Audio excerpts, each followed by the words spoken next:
na chakula kilicho wazi hushambuliwa na kila aina ya mdudu. Kuwa makini, usije ukaleta maradhi nyumbani, utamuumiza yule mtoto wa watu. Ni kweli ndugu yangu, lakini kama nilivyokuambia, mimi Kiredio sina mahusiano naye, ila muda mwingine wanapenda tu nikuwa karibu naye. Sasa sijajua ni matatizo gani, lakini kuondoa shaka, hakuna chochote kitachoendelea kati yetu, itaishia kuwa hivyo. Basi sawa, kama uko naye ni vizuri, kwa sababu muda ulishapita, lakini masikio yake yakafungwa, akachagua maisha ya giza. Leo wanamuita shimo la taka, maisha yake yamejaa machungu. Alitafuta mapenzi kwa kila mtu, lakini akapoteza heshima yake. Shimo la taka, dunia inamcheka, lakini ndani moyo wake unaumia. Laiti angesikia waliompenda, labda leo angekuwa salama.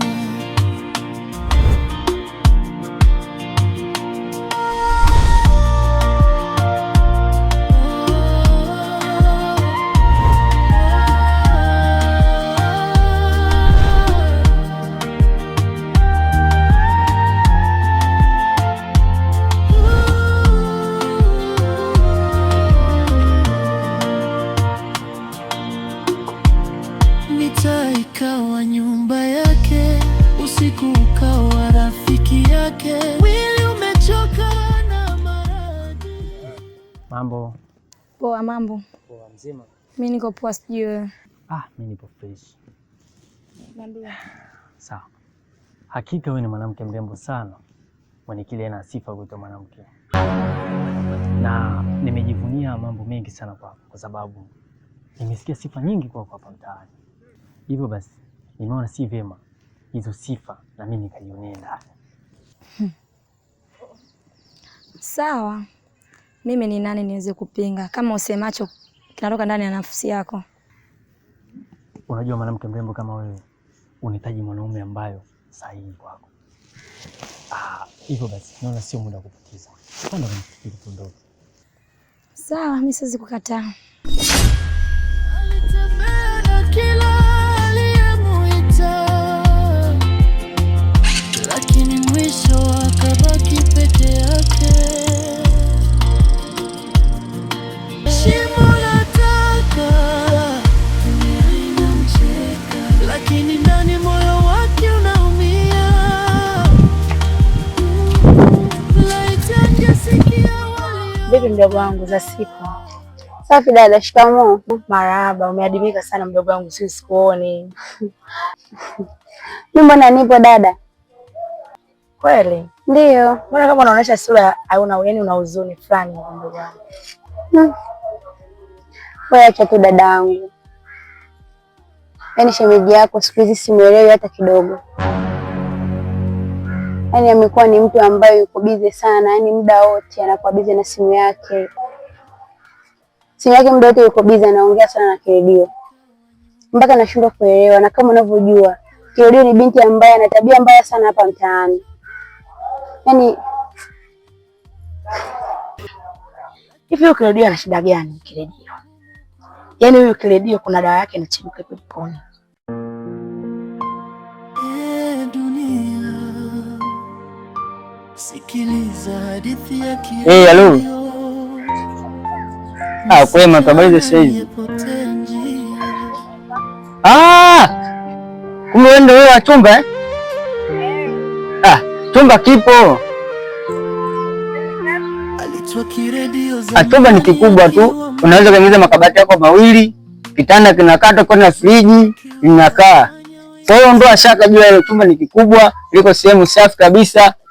karibu tu na barabarani. 45,000.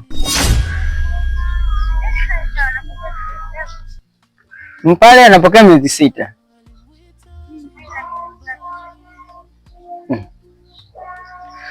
Miezi 3 sidhani kama atapokea, labda nitaenda kukuombea miezi 5.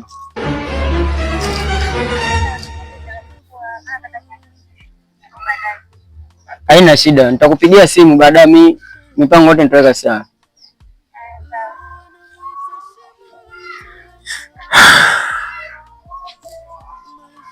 Pesa inaingia.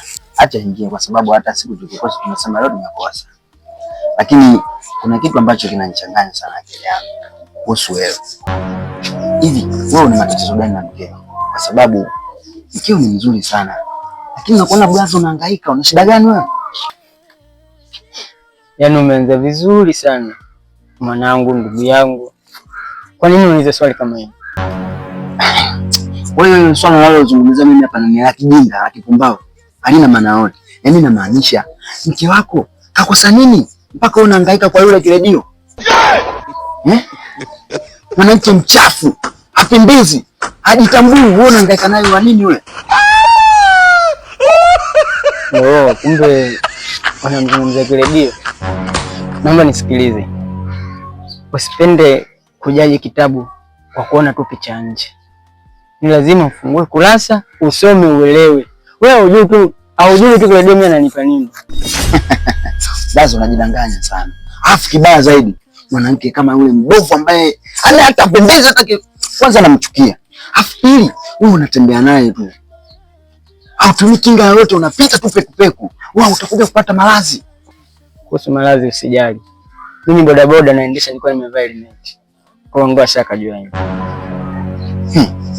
Labda tu nikwambie, hamna penzi ambayo ilitoka kuwa mzuri ukalazimisha kama unavyofanya. Penzi nzuri lazima ule nyama kwa nyama. Sasa wewe unaona unalazimisha kula penzi na mifupa. Yaani unalazimisha kula penzi na mifupa kaka. Sasa naomba nisikilize. Yaani kiredio amekuwa na watesa sana watu. Si wake, sio wameza watu, sio wazee, sio vijana, yeye twende kazi. Dada, mimi mwenyewe nashindwa kuelewa. Kwa sababu yani shemeji yako amekuwa, hata kama nikiongea naye, yani amekuwa mkali sana. Yaani amekuwa mtu wa kuongea na kiredio muda wote. Na nikiongea naye kuhusu kiredio anakuwa mkali mpaka nashindwa kuelewa. Yaani kitu kinanichanganya sana akili yangu. Sikia nakwambia kitu kimoja. Yaani huyu kiredio kuna dawa yake. Na hiyo dawa tamwandalia ni mwenyewe. Yaani ondoa shaka kabisa kuhusu kiredio. Nataka nimkomeshe. Iwe fundisho kwa wanawake wote. Basi sawa dada. Mimi nimekuelewa. Nakutegemea. Sijali. Kwa kuwa na mambo yangu na mizunguko yangu, ngoja niende. Nikirudi nitakutafuta kwa muda wangu. Uwe na mchana mwema. Sawa. Hadithi yako iwe funzo kwa wengine. Njia mbaya mwisho wake ni machozi. Unajua kachumbari huwezi kukamilika bila kuwa na vitu mchanganyiko.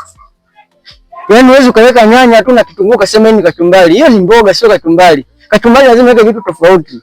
Pilipili, ndimu, ndio hivyo vinakamilika kuwa kachumbari. Wewe juu tu binti tena na vitu fulani hivi, yaani mixa kama kachumbari, na ndio maana mimi huwa nampenda sana. Labda tu nikuulize swali moja. Mke wako ana kasoro gani ambayo wewe inakufanya umchukie? Ni mwanamke mzuri, ana sifa yote ya kuitwa mwanamke bora. Lakini kaka wewe, sinafikia stage mimi naona kama mke wako anamdhalilisha. Kwa sababu akipita mitaani ananyoshiwa vidole. Yule mtu fulani anatembea na fulani. Yaani unamdhalilisha kwa sababu ya kutegemea na kile kifurugobe ambacho hakijitambui kichafu. Wewe unajua mimi nakichukia brother, nakichukia. Na nachukia kumuona shemeji anahangaika bila hata kulalamikia wewe bwana. Sasa sikia nikwambie.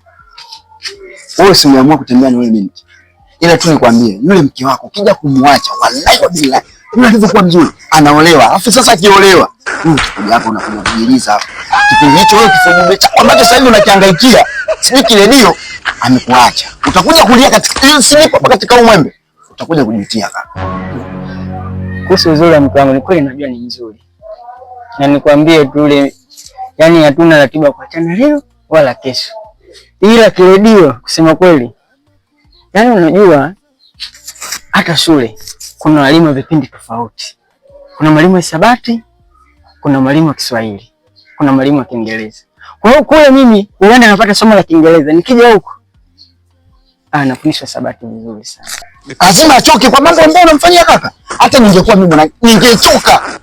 Yaani mimi ningeondoka na atakapokuja kuondoka wewe shemeji.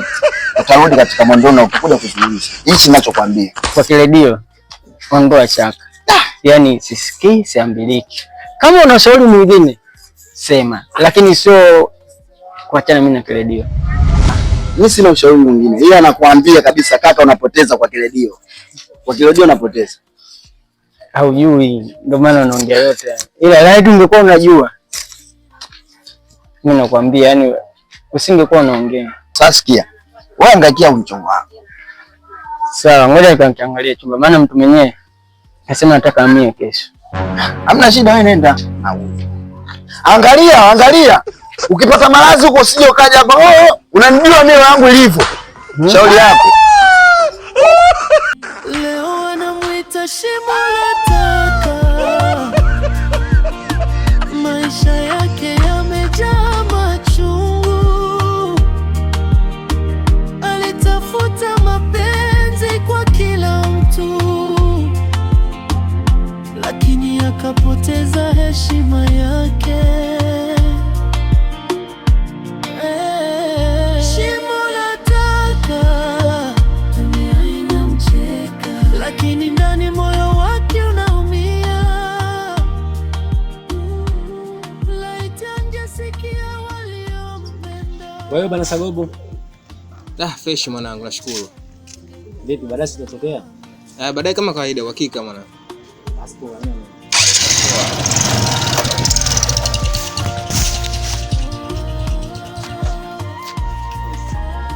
Kwa hiyo tuko ondoke jana ndo narudi leo.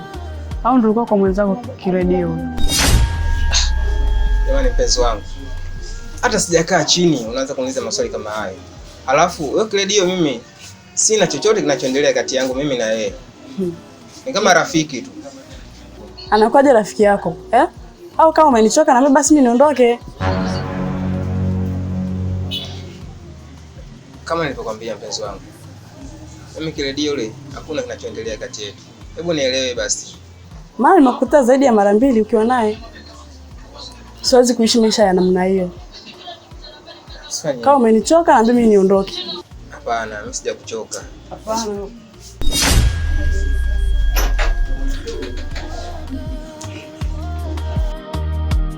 Kwa sababu shimo la taka. Maya, umeshaenda kufuata hela yako ya mchezo? Yaani mama, sitaki hata unikumbushe. Maana huyo kijumbe mwenyewe kanizingua. Si unajua yule kijumbe wako mzinguaje? Yaani kanikela kama nini? Maana hela yenyewe hataja ni. Ananiambia kuna watu wengine hawajatoa bado. Wewe jana umeenda ukasema amekwambia leo uende. Itakuwa hela imekamilika. Sasa tutakufa na njaa huko ndani. Hela ndio hiyo tunayotegemea. Hatari. Wewe kiredio. Ina maana wewe kazi yako ni kukaa. Yaani simu haina amani, yaani dakika zote tu wewe ni simu tu imekaa iko inafanya kazi. Unafanya kazi gani? Ina maana tunayoongea hapa unaona hayana maana, ila huo upumbavu wako unaofanya hapo ndio unaona una maana sana. Au ni vipi? Sikuelewi eti. Sasa mama, mchezo na habari ya simu kuchati inahusika vipi hapo? Sijaelewa. Mbona unaniambia mimi hela kula? Mimi kwa kazi gani nalokuwa nayo? Mpaka mimi nasema hela kula mnanishirikisha. Hapa muulize mwanao wewe mkubwa. Muulize una shilingi ngapi mpate kupika mimi? Sasa mimi ndio mtoto wa mwisho. Wanaponiambia mimi hela kula mimi nina kazi. Mama bwana.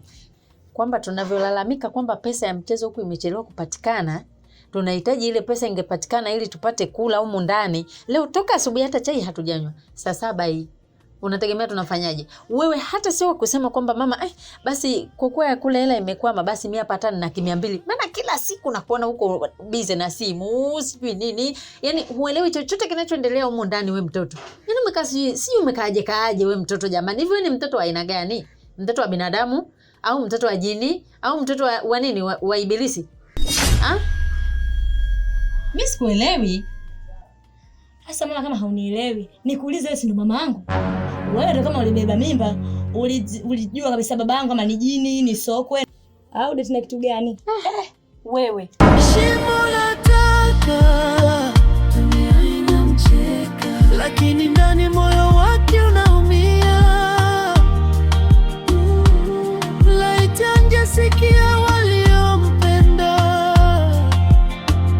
labda leo angekuwa salama.